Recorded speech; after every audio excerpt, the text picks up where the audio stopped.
Perkenalkan, nama saya Girby Mamesa, mahasiswa dari kelas A2 semester 4, Fakultas Hukum Universitas Pembangunan Indonesia Manado, dengan nomor induk mahasiswa 1974-2010-75. Pada saat ini saya akan membahas sedikit mengenai makalah hukum asuransi yang telah saya buat dengan judul Asuransi Jiwa. Berikut adalah pembahasannya. Baiklah, pada saat ini kita akan masuk dalam materi asuransi jiwa. Pengertian asuransi jiwa. Asuransi jiwa adalah sebuah layanan asuransi yang digunakan sebagai bentuk perlindungan terhadap timbulnya kerugian finansial atau hilangnya pendapatan seseorang atau keluarga akibat adanya kematian anggota keluarga yang tertanggung yang biasanya menjadi sumber nafkah bagi keluarga tersebut. Yang kedua, kita masuk dalam jenis-jenis asuransi jiwa. Jenis asuransi jiwa yang pertama, asuransi jiwa berjangka. Asuransi jiwa berjangka ini berfungsi untuk memberi proteksi kepada tertanggung dalam jangka waktu tertentu. Asuransi jiwa ini biasanya menawarkan kontrak untuk 5, 10, atau 20 tahun dengan premi tetap dan terhitung murah. Yang kedua, asuransi jiwa seumur hidup.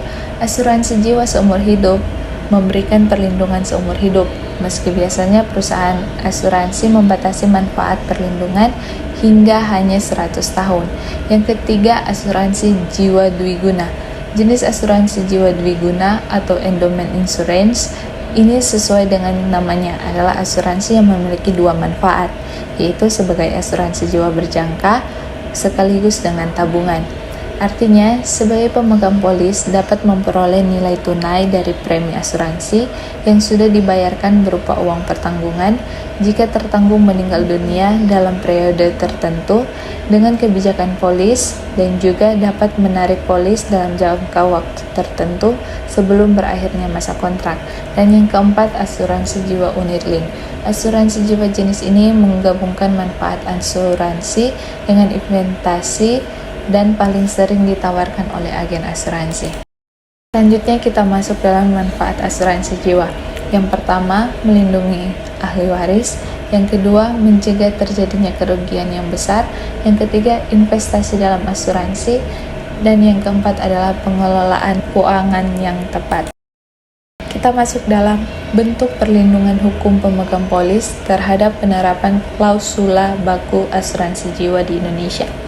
Bentuk perlindungan hukum yang diberikan kepada tertanggung pada asuransi jiwa adalah memberikan rasa keadilan.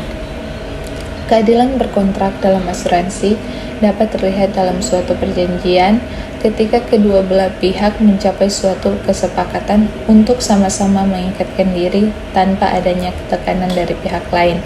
Dalam hal ini, kontrak yang dilakukan tersebut dilakukan secara sukarela. Yang terakhir, kita masuk dalam beberapa hal mengenai bentuk perlindungan hukum yang diberikan kepada tertanggung terkait dengan klausula baku pada polis asuransi. Yang pertama, posisi tawar. Posisi tawar berkaitan dengan kemampuan para pihak, dalam hal ini berkaitan dengan keadaan ekonomi yang dimiliki. Posisi tawar para pihak dalam suatu perjanjian tidak dapat dilepaskan dari kedudukan konsumen, sehingga dapat diketahui dengan jelas bagaimana kedudukan konsumen yang dalam perjanjian merupakan salah satu unsur yang tidak dapat ditinggalkan. Yang kedua, adanya negosiasi. Negosiasi merupakan suatu hal penting dalam suatu perjanjian.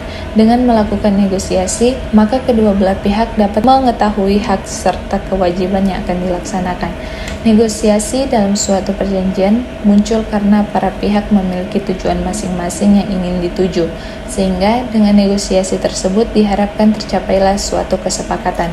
Yang ketiga, proporsionalitas.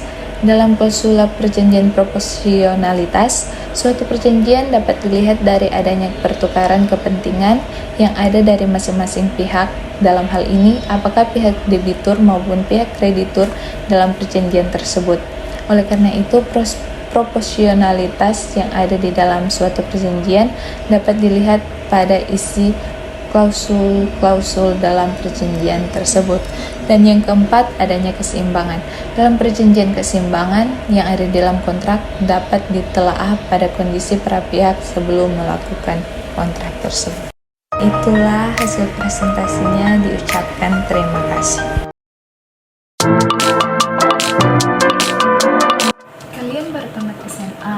atau SMK dan masih bingung mau kuliah di mana dan jurusan apa, atau mau mencari tempat kuliah dengan biaya yang terjangkau dan fasilitas yang memadai, namun dengan tenaga didik yang profesional.